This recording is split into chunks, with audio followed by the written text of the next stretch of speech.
Yo, what's up, Tito B? Sa lahat po na nagsasabi ng nakikisaw-saw ako kay MJ tsaka kay Kulaong, bibigyan lang natin ng linaw, no? Gagi, matagal ko silang sinubaybayan at ngayon lang ako nang gagatas, no? Sasabihin ko sa inyo, si MJ, ganyan talaga ang content niya. Binabatikos niya ang mga nagmamalabis na tao.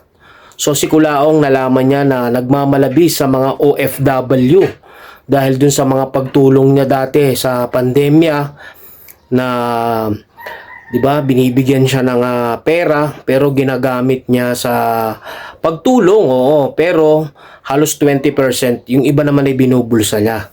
So yun yung dahilan, ano, kaya siya binatikos at ginawang content ni Makagago.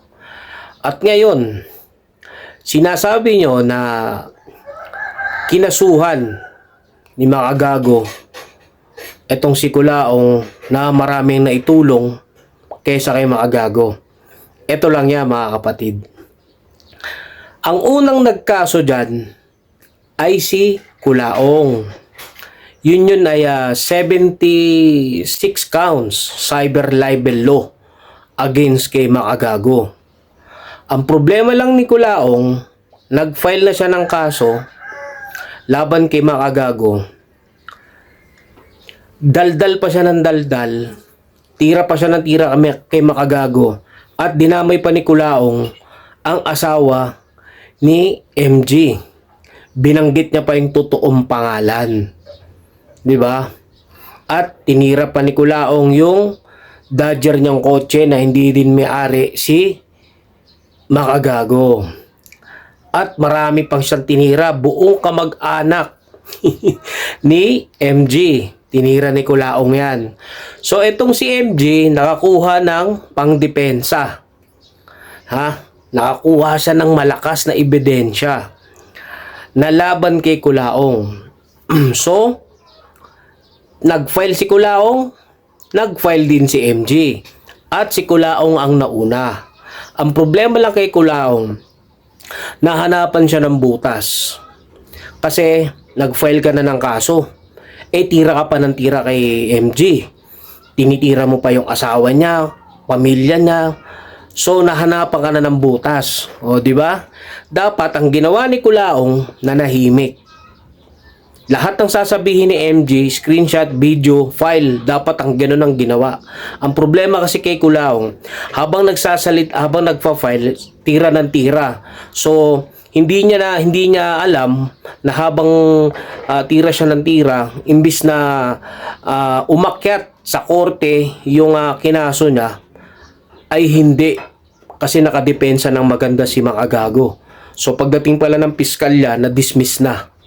So, itong si MG naman, nag-file din ng kaso. At yung MG matindi.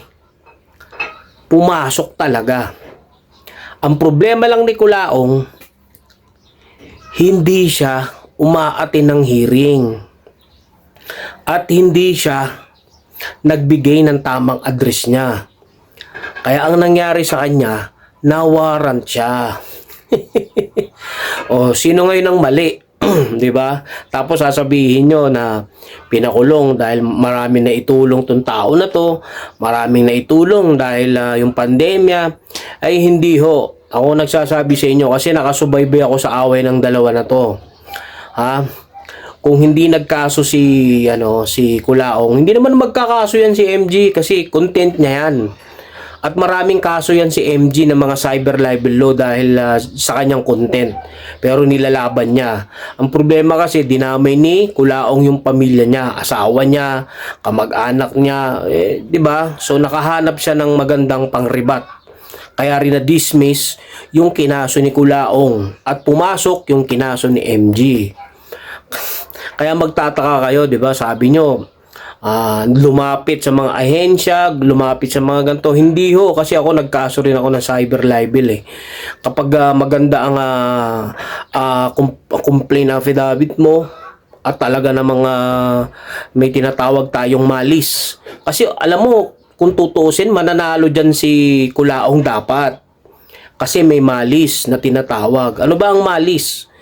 Yung hindi mo kakilala talaga kasi to si si MG, ginawa ka lang content, pinahiya ka. Pinahiya ka sa social media na walang dahilan, na wala namang kayong kaugnayan, wala namang kayong kinalaman sa isa't isa. Ang problema, sinira ka, di ba? Dapat panalo na si Kulaong. Ang problema lang kasi niya, madaldal siya.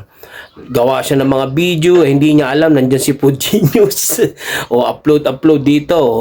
Tapos yung mga pinagsasabi niya against sa NBA na rin, against si IDG, sa government, tapos pinagyabang niya yung mga uniforme niyang mga suot na Napolcom. So marami siya naging kaso. So tinutukan siya ngayon.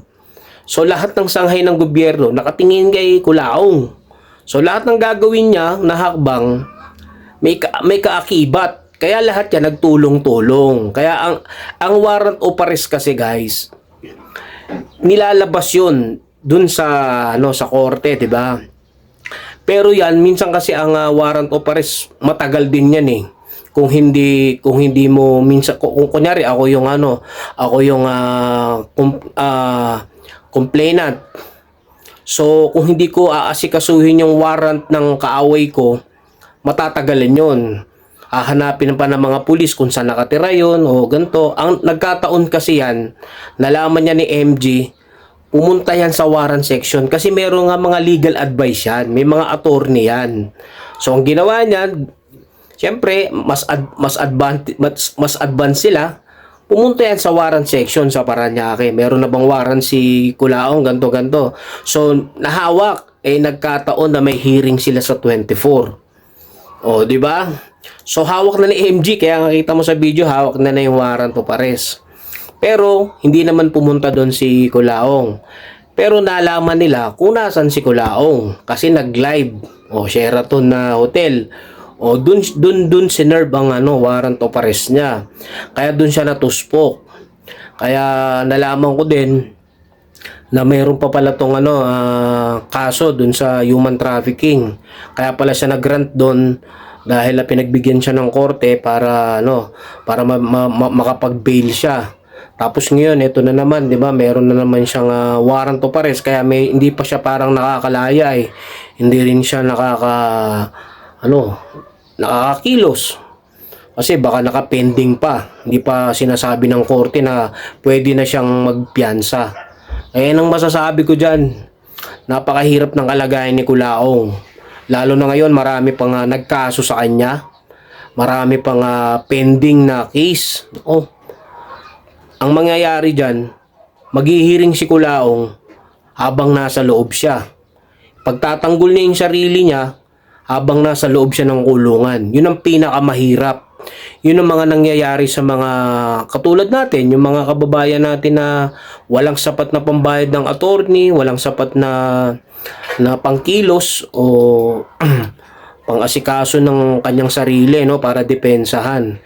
So ganun yung mangyayari kay Kulaong Kahit sabihin naman natin na may pera siya, kung hindi nga mag-grant ng korte na magpiyansa sa kahit na available yung kaso niya, dahil may mga kaso pa siya na human trafficking, may mga cyber libel law pa siya. So korte kasi makakapagsabi niyan, hindi ang attorney, hindi rin ang piskalya. Korte mismo, RTC, Regional Trial Court, yan ang magsasabi niyan. So, palagay ko, ganun ang mangyayari dyan. Mahihirapan si Kulaong. Pero pwede mag-bail yan pag sinabi na ng korte na magpiyansa ka na, ganito, ganon. Kasi syempre, may mga authority din yan si Kulaong Aasikasuhin din yan. Pero abangan natin yan kasi malamang yan, paglabas yan ni Kulaong, gagantihan. Pero kung ako kay Kulaong, mananahimik na lang ako. Tapos tsaka niya kasuhan si MG kasi marami na siyang video dati. Ang problema kasi marami rin siyang pinakawalan So lahat ng sinabi niya ni Makagago, mababaliwala yun. Kasi sa lahat din naman ng depensa ni Makagago, marami din siya. Kaya ang mangyayari niyan, patindihan na lang ng complaint affidavit, Kaya good luck sa inyo. Wala akong nakampihan dito, Content lang.